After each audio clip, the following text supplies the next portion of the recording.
Depuis des décennies, les routes commerciales du Pacifique obéissent à une règle tacite. Les Amériques à l'ouest, l'Asie à l'est, et entre les deux, une domination logistique largement orchestrée par les États-Unis. Mais cette règle est en train de voler en éclats. Sur la côte du Pérou, dans une petite ville oubliée, la Chine vient de frapper un grand coup. À Chancay, un port géant a émergé des eaux porté par des investissements massifs de Pékin. 3,6 milliards de dollars. Une infrastructure capable d'accueillir les plus grands navires du monde et surtout une nouvelle voie directe pour relier l'Amérique du Sud à l'Asie en contournant totalement les routes contrôlées par Washington. Ce n'est pas juste un projet commercial, c'est une manœuvre stratégique. Derrière les grues et les conteneurs, c'est un bras de fer silencieux qui se joue. Un affrontement pour le contrôle des flux, des matières premières et de l'influence politique dans toute l'Amérique latine. Et cette fois, les États-Unis ne peuvent de plus faire semblant. Chancay ouvre une nouvelle ère, celle d'un Pacifique où Pékin avance ses pions et où Washington commence peut-être à perdre du terrain. Dans cet épisode, on décrypte pourquoi ce port, apparemment anodin, pourrait devenir l'une des pièces maîtresses du nouvel ordre mondial. Pendant longtemps, exporter depuis l'Amérique du Sud vers l'Asie relevait presque de l'exploit logistique. Un conteneur chargé à Lima devait d'abord franchir le canal de Panama, puis remonter la côte est des États-Unis, avant de traverser l'océan Pacifique jusqu'à Shanghai. Un périple de 35 jours, lourd de coûts et d'incertitudes. Cette contrainte n'était pas anodine. Elle maintenait l'Amérique latine dépendante des hubs américains. Elle freinait ses exportations vers l'Asie. Et elle consolidait, année après année, la domination commerciale de Washington sur l'hémisphère. Mais avec Chancay, tout bascule.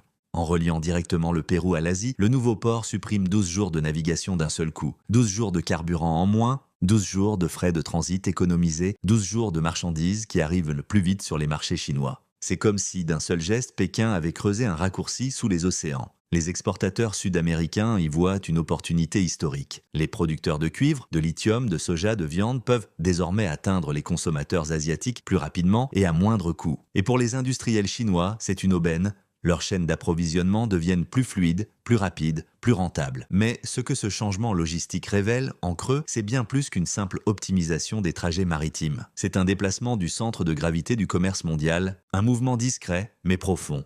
Un mouvement qui, lentement, déplace le Pacifique sous influence chinoise.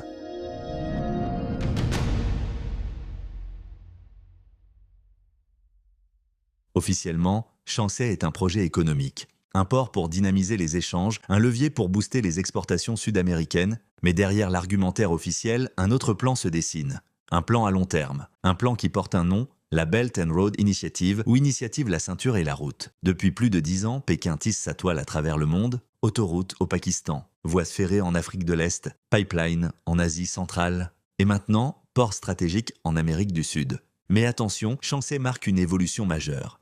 Il ne s'agit plus seulement de prêter de l'argent, de construire des infrastructures, puis de laisser les pays gérer seuls. La Chine investit directement. Elle exploite. Elle contrôle. Avec Chancay, COSCO Shipping détient 60% du port. Les équipements viennent de Chine, les systèmes d'automatisation viennent de Chine, même la gestion numérique du port sera opérée via des infrastructures cloud chinoises. Autrement dit, Pékin ne se contente plus de faciliter le commerce international, elle devient une puissance logistique mondiale. Chancay, ce n'est pas juste un terminal à conteneurs. C'est une extension physique du réseau économique chinois. Un maillon clé pour sécuriser l'approvisionnement en matières premières critiques, cuivre, lithium, soja. Mais aussi un nouveau point d'entrée pour inonder l'Amérique latine de produits et manufacturés. En construisant ce port, Pékin offre une alternative concrète à l'influence économique américaine dans l'hémisphère sud.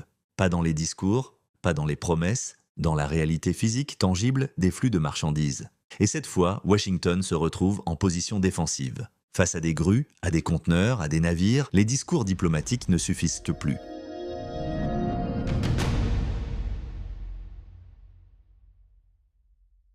Pendant que les chantiers de Chancay avançaient à marche forcée, Washington regardait ailleurs. Englué dans ses propres défis internes, absorbé par la guerre commerciale avec la Chine, concentré sur l'Indo-Pacifique et l'Europe de l'Est.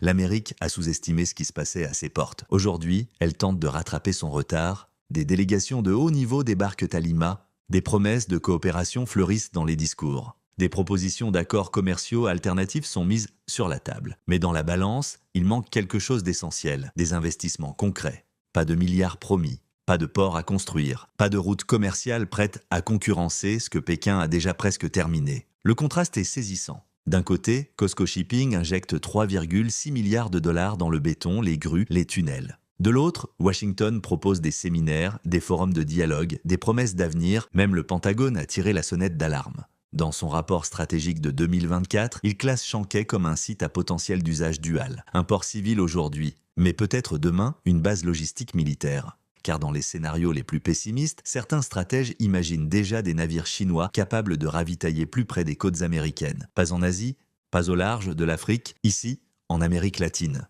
Face à cette perspective, les États-Unis tentent d'activer tous les leviers diplomatiques possibles. Mais au Pérou, les réalités économiques parlent plus fort que les discours. Le commerce avec la Chine a déjà dépassé celui avec les États-Unis. Et les infrastructures financées par Pékin transforment chaque jour un peu plus l'économie locale. La réponse américaine arrive. Mais elle arrive tard. Et peut-être, pour la première fois depuis la Seconde Guerre mondiale, elle arrive en position de faiblesse.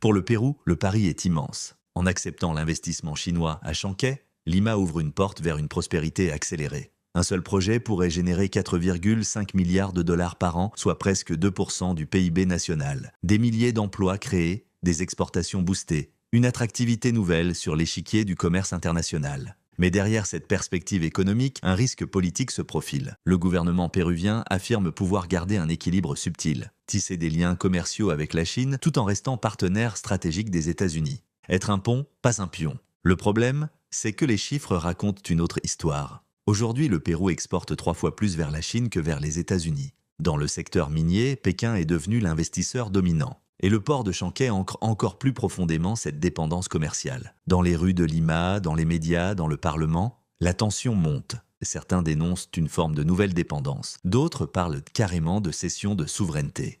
Un député d'opposition a même lancé à la tribune « Nous ne sommes pas en train de signer un accord commercial. Nous sommes en train de vendre notre indépendance pour quelques yuans ». À cette inquiétude politique s'ajoutent les voix des écologistes, des communautés locales, des défenseurs des terres ancestrales. 27 procédures judiciaires pèsent sur le projet de Chankay. Des associations dénoncent la destruction d'écosystèmes, la spéculation immobilière effrénée et une concertation jugée bâclée. Le Pérou marche sur un fil. D'un côté, l'opportunité économique d'une génération, de l'autre, le risque de devenir un terrain de jeu pour deux superpuissances en quête d'influence. Le port de Chankay n'est pas juste une prouesse d'ingénierie, c'est un symbole. Le symbole d'un monde où l'influence économique ne passe plus seulement par les traités et les discours, mais par le béton, l'acier et les câbles sous-marins. À travers ce projet, la Chine ne se contente pas d'améliorer les flux commerciaux. Elle redessine les routes, les dépendances, les alliances. Elle s'installe là où les États-Unis, jusqu'à présent, régnaient sans partage. Dans les années à venir, ce port pourrait devenir un pivot stratégique pour toute l'Amérique du Sud.